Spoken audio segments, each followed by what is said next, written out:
Bonjour Soel Cash. La semaine dernière, vous nous avez expliqué que l'on pouvait critiquer Obama sans être pour autant favorable à Trump. Aujourd'hui, que pouvez-vous nous expliquer à propos du conflit israélo-palestinien et de la position de Trump? Bonjour tout le monde.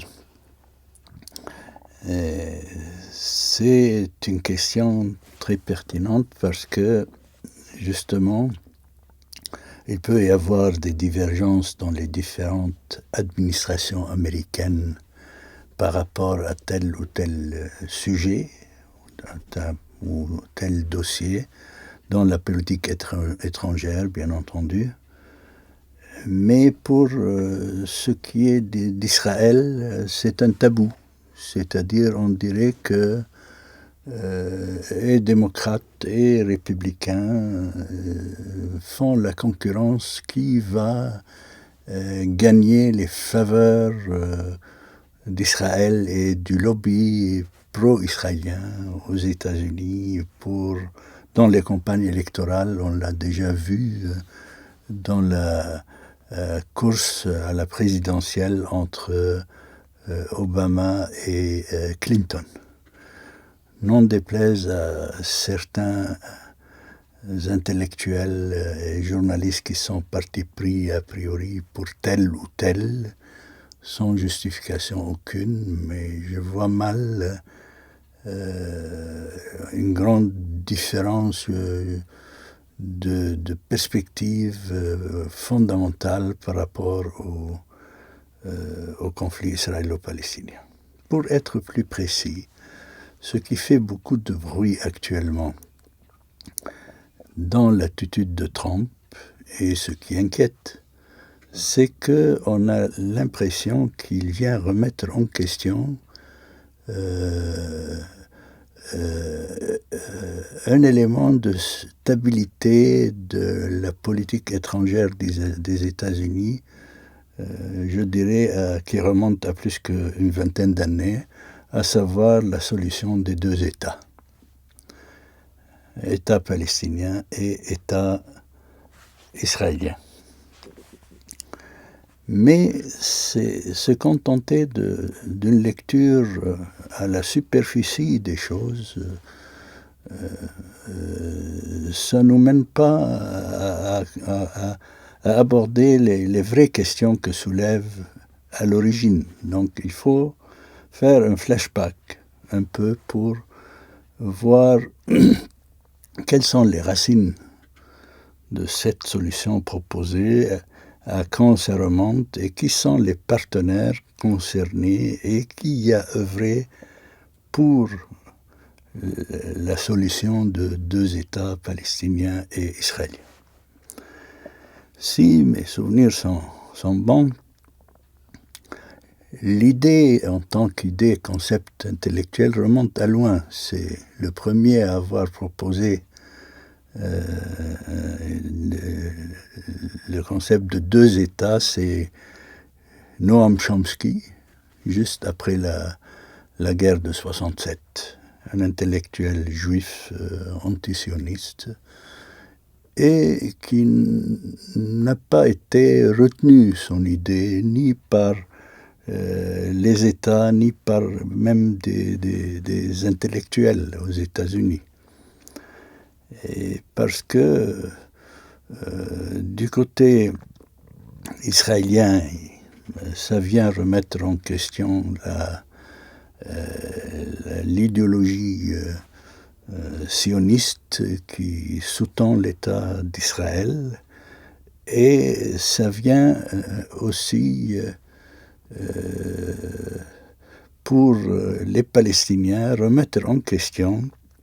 Ça venait à l'époque, parce qu'après c'est devenu une proposition palestinienne, ça venait remettre en question deux choses essentielles dans la charte de l'OLP, à savoir le droit à l'autodétermination du peuple palestinien, et non pas de traiter le peuple palestinien comme une masse de réfugiés à qui on distribue des farines de l'UNRWA ou je ne sais pas quoi. Et la deuxième chose, c'est le droit des Palestiniens au retour en Palestine, ce qui est essentiel dans toute solution proposée à ce conflit.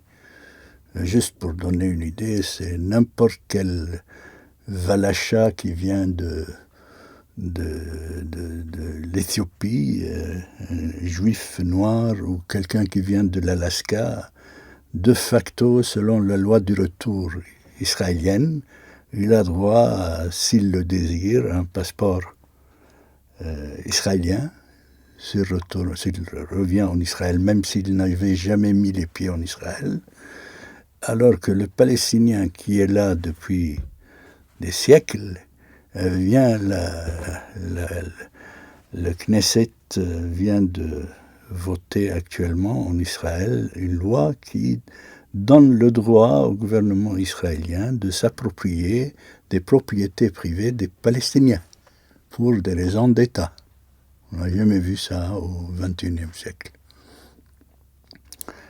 Et donc, du côté palestinien, je dirais que tant que le rapport de force et tant qu'il y avait encore une lutte armée ou diplomatique ou n'importe quoi contre l'État d'Israël, il n'était pas question que Arafat, quel que soit son charisme et quel que soit son leadership au niveau palestinien, qu'il puisse faire avaler une solution pareille et avoir l'unanimité du peuple palestinien et des différentes organisations palestiniennes de l'époque, y compris le FPLP qui était le plus grand contestataire. Donc, l'idée commence à faire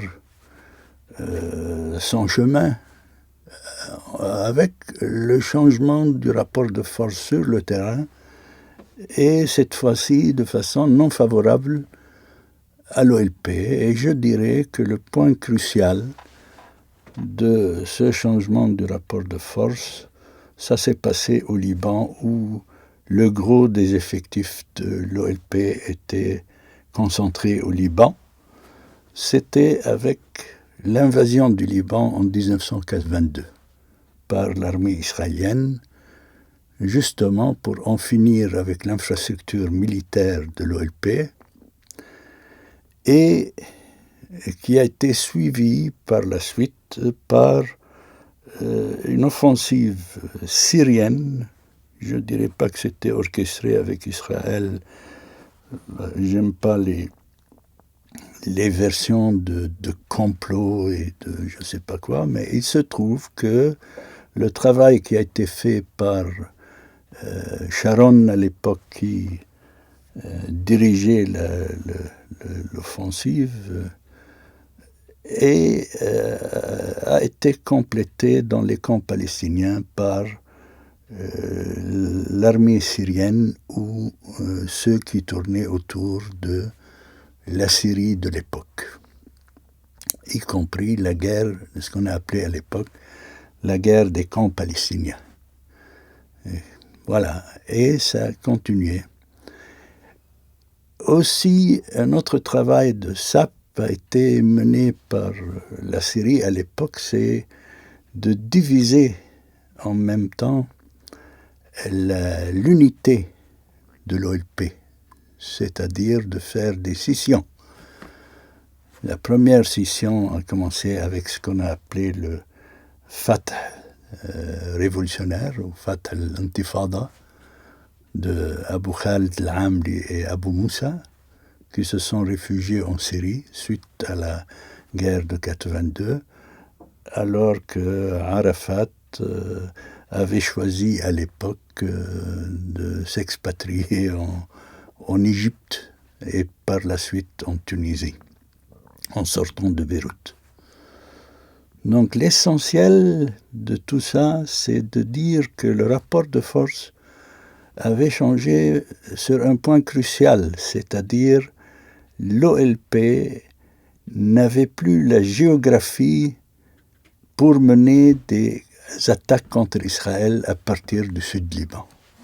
Et ça, c'est essentiel, parce que si on se rappelle bien Arafat, avec sa fameuse entrée à l'ONU à l'époque, il est rentré avec son pistolet d'une part et la branche d'olive d'autre part. C'est-à-dire, il fait de la diplomatie, mais en même temps, il ne lâche pas le fusil. Et là, avec ce qui s'est passé en 82, il n'y avait plus moyen de se servir de son fusil contre Israël à partir du Liban, faute de géographie. Il y a quelqu'un d'autre qui a eu ce monopole à partir, je dirais, de 85. Parce que de 82 à 85, il s'est constitué au Liban ce qu'on a appelé la résistance nationale libanaise, qui regroupait toutes les composantes de la société libanaise, y compris des chrétiens. Longtemps avant que ça s'appelle par les Syriens et Ghazi Kanaan la résistance islamique de Hezbollah. C'est venu après. Donc Hezbollah n'était pas dans le coup avant 85. Avec 85, il est venu chapeauter un travail et des luttes qui étaient déjà menées à partir du sud Liban. Et ça, on n'en parle pas beaucoup. C'est comme si l'histoire de la résistance commençait avec Hezbollah en 85. Ou c'est comme ça qu'on raconte actuellement à la télé. Et donc, l'OLP faisait l'objet de scissions, de malaise au sein de...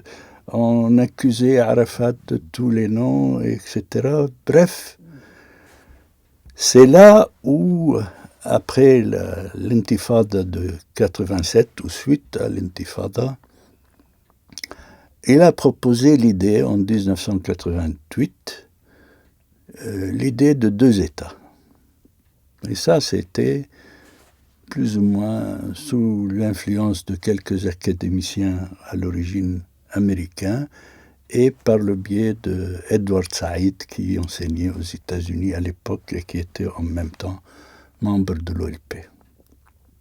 Donc, et là, il a soulevé des protestations de toutes parts à l'époque, parce que, d'une part, qu'est-ce que ça voulait dire, la solution des 2 États à l'époque, venant de Arafat? Ça veut dire qu'il est en train de reconnaître l'État d'Israël. Ça, c'est nouveau. Alors qu'il y en a d'autres, surtout à partir de cette date-là, surtout les Iraniens et les Syriens, et par la suite qu'ils vont alimenter une scission au sein de l'OLP avec ce qu'on appelle le Hamas. On va leur donner des budgets iraniens alors que c'était une organisation sunnite qui faisait partie des frères musulmans de l'Égypte.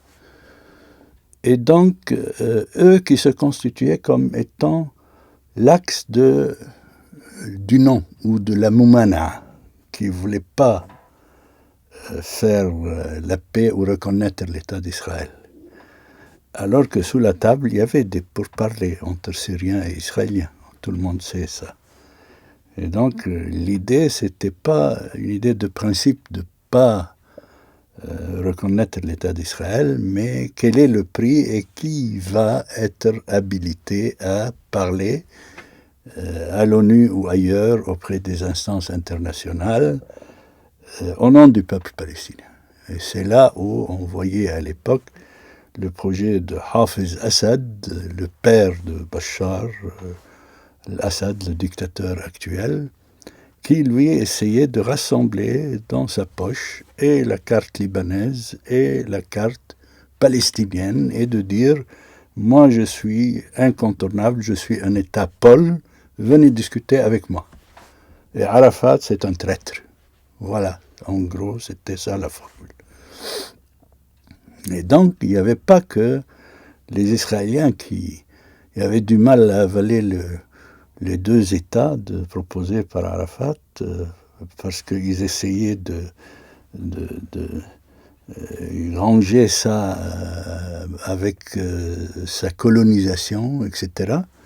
Il y avait aussi l'axe de l'Amoumanaki, à chaque fois qu'il y avait une initiative à l'ONU ou au Conseil de sécurité dans le sens de ces deux États, et puisque eux n'avaient pas leur part de gâteau dans l'affaire, ils essayaient de bousiller par des opérations militaires à Gaza qui déclenchaient une guerre, etc. Donc c'est une longue histoire à développer. J'aimerais bien prendre plus de temps, peut-être la prochaine fois, pour clarifier toutes les dimensions de cette affaire des deux États et replacer l'initiative prise actuellement par Trump, s'il est sérieux dans sa proposition de remettre en question les deux États, parce que là où on peut voir plus clair, c'est de voir dans l'entourage de Trump et surtout l'influence de son gendre, Monsieur Kushner, Jared Kushner. On est dans... Moi, je viens d'une partie du monde où les gendres jouent un grand rôle, là, depuis le président Harawi en passant par le président Aoun actuellement. C'est les républiques des gendres. Et donc, lui, il est juif orthodoxe et il a même investi du côté de Ramallah dans un grand projet d'immeubles ou de colonies qui s'appelle Beit Il. Et donc, ce n'est pas à titre seulement qu'investisseur, mais à titre de conviction politique qu'il pousse la direction américaine dans cette orientation. J'aimerais parler de tout ça plus longuement, peut-être la prochaine fois. Merci.